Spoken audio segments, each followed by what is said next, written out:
If you think your budget is the problem, let me help you. You probably need to find a budget that works for you. It's probably not the right budget that you're working with if you think it is the problem.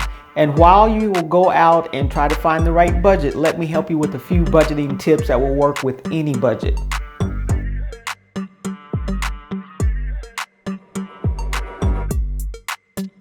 I'm Adrian from Adrian's Avenue, and I help you make better decisions for a better life. Stay tuned as we jump into this one. While you may think budget is my favorite topic, I do have other topics, all things financial, that I do like to talk about other than a budget.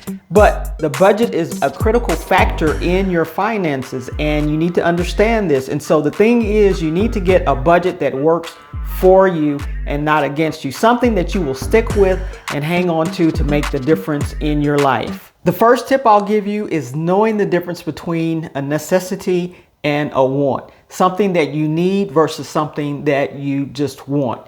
If there is a need, such as if you want to buy a car, your need is transportation. That's what you really need. Your want may be a Mercedes, it may be a BMW, but that's a want. A need is normally something that you need immediately. A want is something that you can defer your gratifications to later on. And so the difference in the two will make a huge difference, because there's a need and there's affordability issue with a need as well as a want. You need to keep in mind what you can afford, not only the price that you're purchasing that item at, but the maintenance on the item. If it's going to cost anything extra as far as in taxes, if it's something that you're going to have to pay monthly once you get it. These are all things that you need to consider when you're looking at your needs versus your wants. Needs are critical. Those are things that are immediate, that you need right away, that your life really is going to be rough if you don't have them. A want is something milder, that it may increase the quality of life, but you don't necessarily have to have that particular thing that you want. Also, when we talk about wants and needs, we need to take our budget priorities into consideration. What is first on the list? What are the things that we need to have right away, right now, pay for right now, and what can wait? Make sure you have a priority in your budget for your needs, and then the wants will fall down later on in the line as far as the budget is concerned. Now, this second tip has saved me on many occasions, and that is setting a spending limit. As you know, recently I told you guys that I was looking for a vehicle, still looking for that vehicle. But before I went out to seek the vehicle, I did my research to see how much vehicles were costing so that I would know a reasonable amount to set my limit. But I had to set a limit because it will eliminate the vehicles that I don't even need to look at, take the stress off of that. I don't even need to go to the lots because I know it's not within the limit that I have set. And so I set a certain limit for the vehicle that I wanted, and anything that fell within that limit, I was open to and free to go and look at, check out, see what type of options that I needed on it and all of that. But if it was above the limit, I just didn't go. It was no need of going there because that's what my limit was. Now, the thing you want to do with setting these limits is to make sure they're realistic. You don't want to set a $15,000 limit for a new car. It's not going to work. You're not going to find one out there. We went over the list last video. They don't exist. They're not out there. Do your research and then work towards the limits that's going to be in line with your budget. It's not going to let you spend over. And then you can make a decision whether you want to save up to that limit. It may not be a car. It may be going on vacation. You just want to spend $3,000 or less on a vacation. You can save up to that limit and then seek out the vacations that fit within that limit. However, if you want to seek out larger vacations, you can save up to a larger limit. The limits are on you, how you want to spend your money, how you allocate your money toward one thing versus something else. That's totally up to you. But be realistic in these limits that we're setting. And if you want to pay cash, save up for it. If you don't want to pay cash, still have that limit. What will your down payment be? What will your initial amount be? What will be the limit on that? What will be the monthly payment limits? So there are certain limits that you can set for yourself to stay within your budget. But setting a limit, I also set a limit on my credit card spending. I am a credit card user. I'm not afraid to use a credit card. I know how to use a credit card. I don't pay interest on any of my credit cards, but I set a limit. And then I do go and check my credit card ever so often before my bill comes in, because if I'm getting close to that limit or if I go slightly above the limit, guess what? I'm sending in a payment. Did you know that you can send in payments before your payment is due? Yes, you can, to knock that amount that you have, your balance, down. So if for some reason I go over my limit in my credit card, I will go ahead and send that payment in to bring that back down within reason, because I know that's my limit. So setting limits are golden. It has helped me throughout my financial journey. So set limits on things that you want to buy and make sure you stick to those limits you set. Now, I will say we're getting a little bit better at this, but make sure, this is tip number 3, that we're planning for the large expenses. If it's something such as buying a house, buying a car, buying a boat, whatever it is that you like to do, make sure you are saving for those large expenses. Whether it's a down payment, save that amount that you're going to put down. And there are calculators out there that you can go and calculate what your monthly payments will be with whatever interest rate and the length of time you want to pay for those items.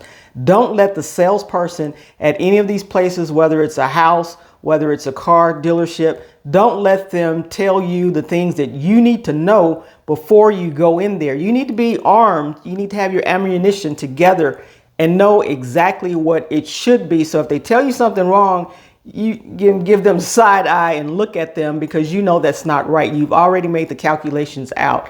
Check out the insurance that you may have to have on some of these things. Check out any monthly payments that you may have to make, any annual payments that you may have to make, such as on houses. You're usually paying property taxes.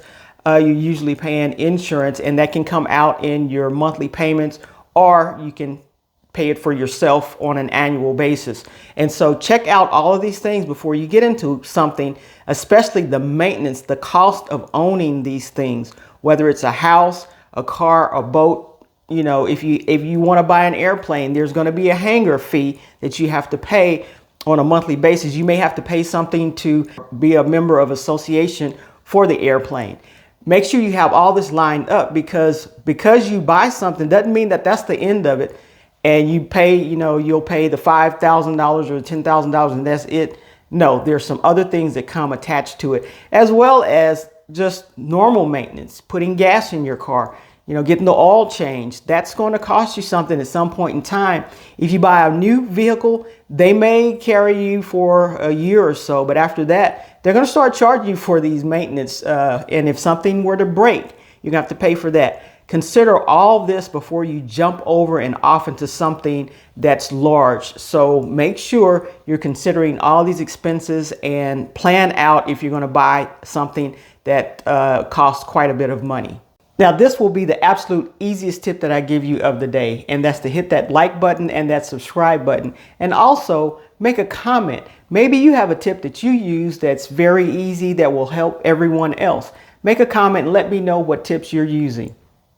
Now, this next tip is golden. It has helped me many, many times, and that is to shop with a list.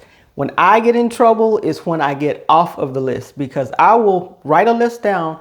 I'll go to the grocery store with all good intentions of following this list. It's not very many things on the list. And then I'll leave the grocery store with the bill that's $75, maybe $80. And I'm looking at the list saying, how did these 4 or 5 items get to that amount? And then when I look at my basket or my bag, of course, there's more things in there that was on the list. So if you write out a list, make a list. I make a list all week long of the things that I'm running out of. Just write a list down, jot a list down. And sometimes I buy meat one week. Sometimes I just buy produce the next week. But I make this list out and then I don't follow the list. My tip to you is to write the list out and follow the list. And you will know once you get the list written out, you can kind of estimate how much money this is going to cost you, whether you're going to the grocery store, whether you're going shopping for clothes or whatever it is. Have that list down. But the main thing to do is stick to the list. That's where I mess up. I will admit it. I mess up. I don't think I've ever followed just the things that I had on the list. But I'm going to do better and follow this list. I'm giving this tip to you, and I need to practice what I preach. Now, the one thing I'm getting a lot better at is when I go to the grocery store, I compare brands. I'll compare national brands to house brands. I read labels to see what's in them, how much salt's in them, how much sugar's in them, what the ingredients look like. And even if it's a toothpaste, I'll look at what's on one toothpaste and what's on the other toothpaste. And if it's the same ingredients in there, the same amounts, I'll get the one that's not as expensive as the other.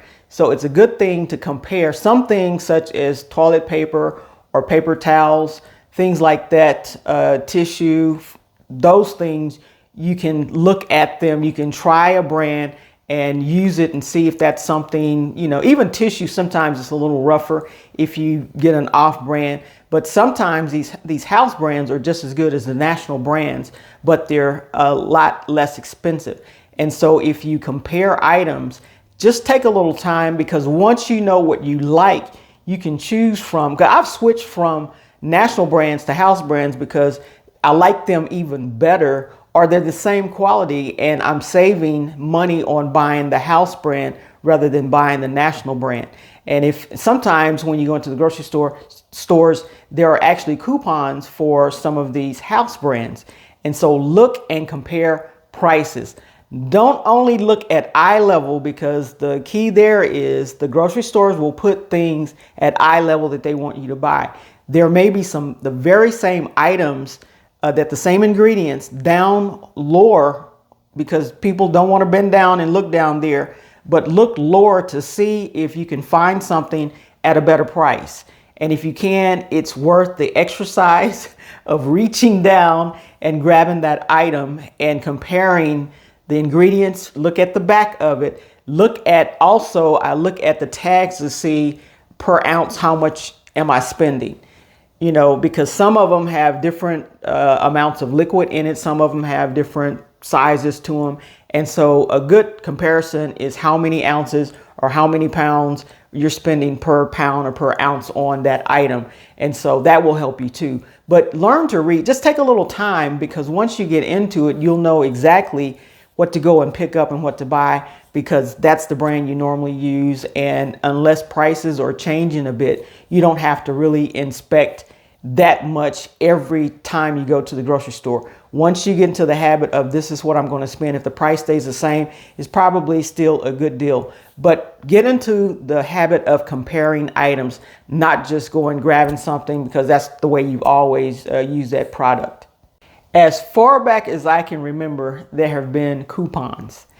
I would say to anyone that has the time, use coupons, use discounts, and use points.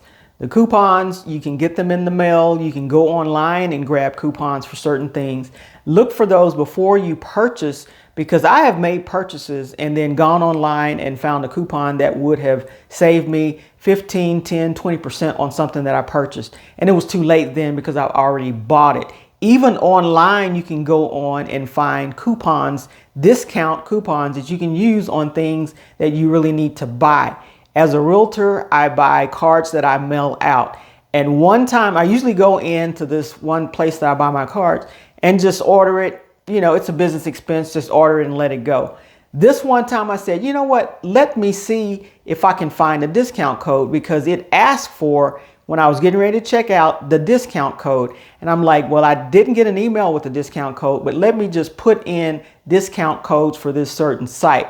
And lo and behold, there was a discount code. I put it in and it worked. So go in and use the coupons that you find, use discount codes that you find, use all those things, even points. For places that I frequent often, I will use the points if it's holding up my phone so they can scan a code, an IQ code on there, or whatever it is. I will use the points and build up points. And at some point, once you build up the points, you can get a free item. I use that. I go to a smoothie shop all the time that I love their smoothies. And I make sure with every dollar I spend, they calculate and they keep it. I have an app on my phone. I'll keep it, they keep it. And so when I get to a certain amount of points, I get a free smoothie. And these smoothies aren't cheap. They're good. I love them. And so I'll do the points. But it's not that much trouble, you guys, to do points, do coupons, and do discounts. But that will help you with your budget. 20% off here, 10% off there, 15% off there. That will help with your budget. No, it will not make you rich. That's not what I'm saying. It won't make you rich, but it will help with the budget. The last tip that I will give you, come close. The last jewel that I will give you is to buy used when you can. Now, there are certain things that I'm not going to buy used, such as a mattress. I'm not going to buy a used mattress. I don't care. I will pay top dollar for a mattress. But I did buy a lawnmower used. It was a used lawnmower. I needed another one to replace the one I had. I didn't really want to go out and buy a new one. So I looked online. I found a brand that I trusted and I found a brand that I liked and I went and bought it. And so I went and bought a Honda self-propelled lawnmower, the one you walk behind, because I love Honda lawnmowers. You pull the chain and they just start. I don't care how many, it'll sit out in the garage all winter long. I pull the chain and it starts. And so I love the Honda product when it comes to lawnmowers. But I bought a used one. I checked it out and everything. I bought a used lawnmower and it's been running ever since. I've replaced the tires on it, the air filter on it. And as long as you keep it in good running condition, it'll run. You know, we know Honda cars are a good product. So if you're going to buy something used, make sure it's a good product to begin with. I wouldn't go out and search for some of these other products that I've even bought new as used because they weren't any good when I bought them new. And so I don't want someone's problems. And that's what you don't want to get into. But normally I buy my vehicles used too. I haven't bought a new car in a while. I'll usually buy a vehicle that's 2 to 3 years old, that the depreciation has gone off of it and I'm getting the best deal that I possibly can. And so I'll buy used vehicles too, but they're quality vehicles. Y'all know I like Toyota. And so I'll buy a quality Toyota vehicle because it just keeps running. The truck that I purchased 10 years ago, I purchased it. It had 7,000 miles on it. It's still running now. And it's got 160 something thousand miles on it. Never had a problem with it. It's a Toyota truck. It just runs. So I'm a big advocate of the Toyota product. But don't be afraid of buying used. Now, I know there's certain things like me, like you're not going to buy used. You're just not going to buy them used. But there are other things that it's okay to buy used. Check it out, buy used, and get the rest of the life out of it because you can probably save more than half of what you would pay for them new. I know on this lawnmower, I saved more than half of what I would have bought it for new. Now, I will go out and buy a new Honda lawnmower in a heartbeat because it's so good. But this was my first time trying it out and I just love it. So have used as a part of your arsenal for your budget and for saving money. I have given you at least 7 great budgeting tips. This will not take the place of you making your budget or finding a budget that works for you. That's job one. Find a budget that works for you, but then incorporate these budgeting tips into that, and you will be well on your way to having a better financial journey.